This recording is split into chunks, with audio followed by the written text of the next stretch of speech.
Hi students, today in this video we go for the poetic devices and the meaning words of poem number 5, and the name of the poem is The School Boy. I hope you read this poem very well from your textbook and you understood the summary of this poem. Now we go for the meaning words. And here are the meaning words of this poem. That number 1, drives means destroys, finish. Number 2, distant means far off, far away. Huntsman means hunter. Skylark means a songbird.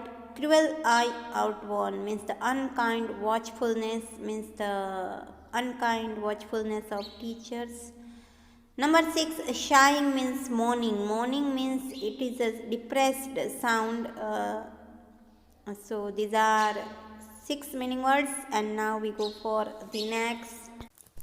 Number 7 is dismay means disappointment, drooping with head down. Learning's bower means classroom. Dreary means cheerless. Shower means volley of words. It is rain of words. And tender means soft. So these are meaning words. You have to read all these words, spellings, and you have to repeat these words in your notebook. And now we go for the poetic devices of this poem used by the poet.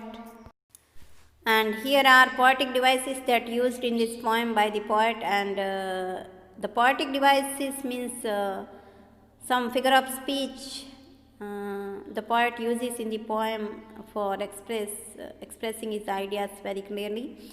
So in this poem we see that which figures of speech are used. Number 1, imagery. Imagery is a figure of speech, a poetic device in which through words the poet tries to create an image in the reader's mind.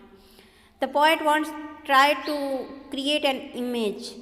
So try to create a picture in his mind. So this poetic device used in the first stanza of the poem. For example, that mood of summer morning, the birds singing, the huntsman who blows his horn, the skylark singing with the schoolboy. These all lines create an image and one picture in our mind, that how the beautiful that summer morning, and this picture is called imagery. So poet used this figure of speech in this poem, imagery. So this is the one poetic device, and now we go for the next. The other poetic device used by the poet is metaphor. Metaphor means two things are compared with each other for their similarities.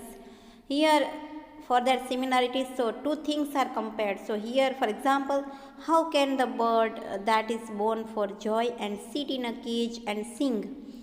So in these lines, the schoolboy is compared with the caged bird, and in stanza 5 of the poem, you have to read that stanza. In stanza 5 of the poem, that if the tender plants are stripped of their joy in the springing day. So these lines compared, in these lines the schoolboy compared with the plants, and the previous two lines the schoolboy compared with the caged bird.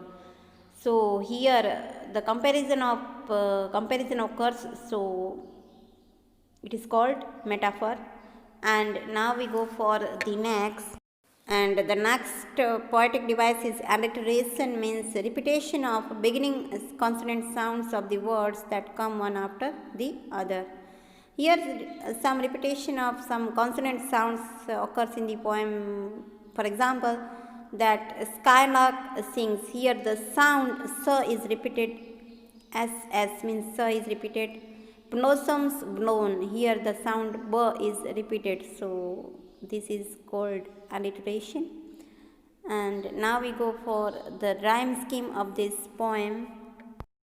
And this is the rhyme scheme of this poem. That the rhyme scheme means the pattern of rhymes at the end of each line of a poem. At the end of some rhyming words are there in the poem, so it is usually referred to by using letters to indicate which lines rhyme. So in same rhyming, same rhyme word, same sounded word, we have to give one letter to identify the rhyming scheme.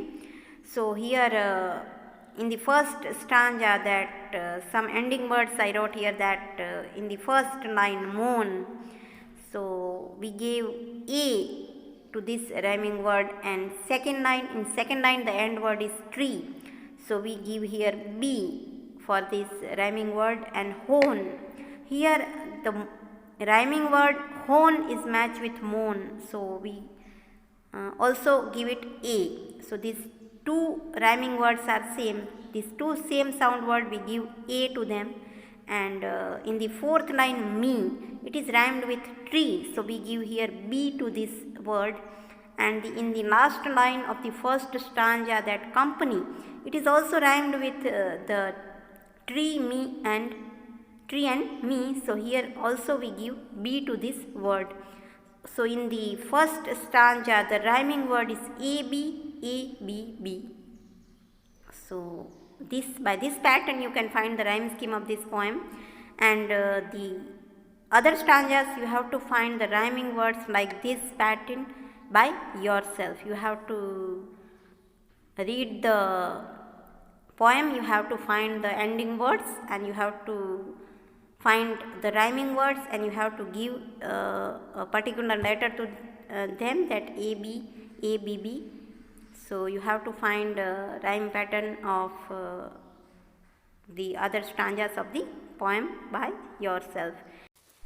I hope you understood all the poetic devices and meaning words of this poem. You have to repeat only meaning words in your notebook, not poetic devices, because there is no need of repetition. This it is only for the understanding of the poem.